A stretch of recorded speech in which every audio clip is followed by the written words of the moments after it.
we didn't want to move to the south. We did not really want to do that, because that what we feared is really happening. No one is speaking about anything that's happening in the city. And we knew that this was going to happen, but at the same time, we either like save our lives and like free ourselves from being killed, arrested, or injured, because there has been a lot of people that have been calling for people to come and like rescue them, and no one is rescuing them. They're not reaching anyone, and we have been like receiving like dozens of appeals every single day from different people across the Gaza Strip, and especially from the area that I was in like the past couple of weeks.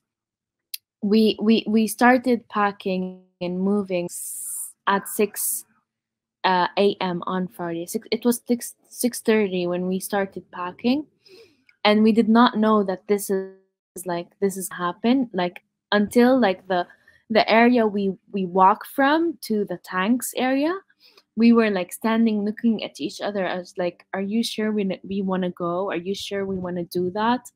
And because we were like at least 30 people, two families with kids, doctors from Al Shifa Hospital, one of them is my cousins and her colleagues, other journalists.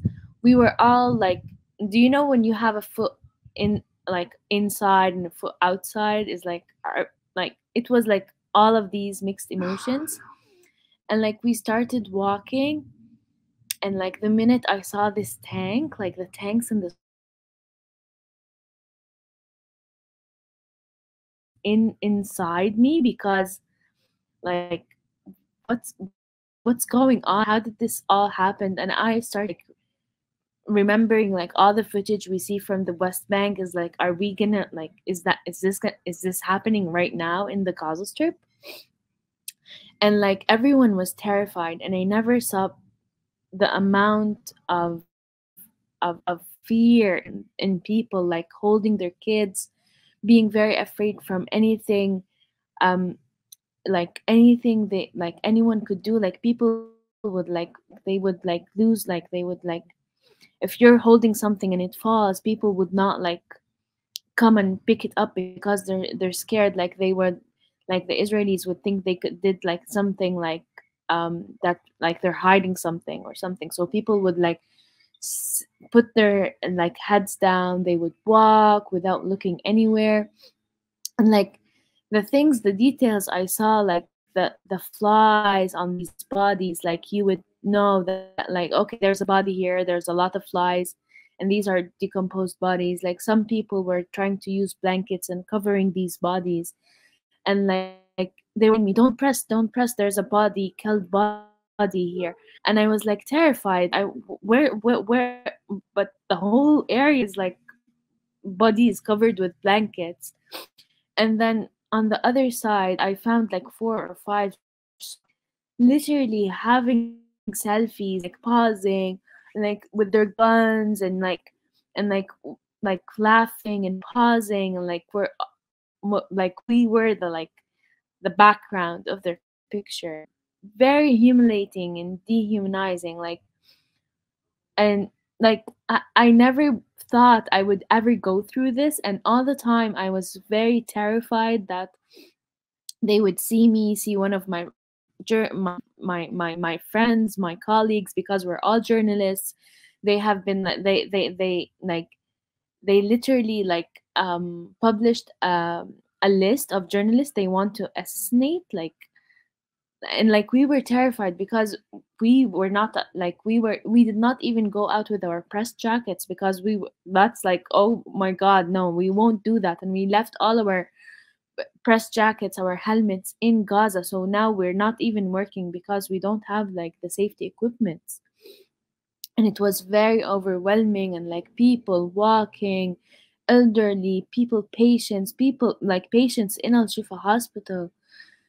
I tried my best in the Intercept piece. Like it was an editor's note, and I wrote it. The first thing I wrote is like, this took me like time to express and to put everything I documented with my eyes in like on my laptop and into words, because I started like, okay, this happened, da da da da da, without like, I really wrote everything down and then went back and like rewrote everything. And then because I felt like even the things I saw and felt were trapped inside my heart. Like I was not terrified for the first time of my life seeing like tanks and soldiers, but I was very like very angry that everyone else was terrified. I was very angry seeing all of these children crying.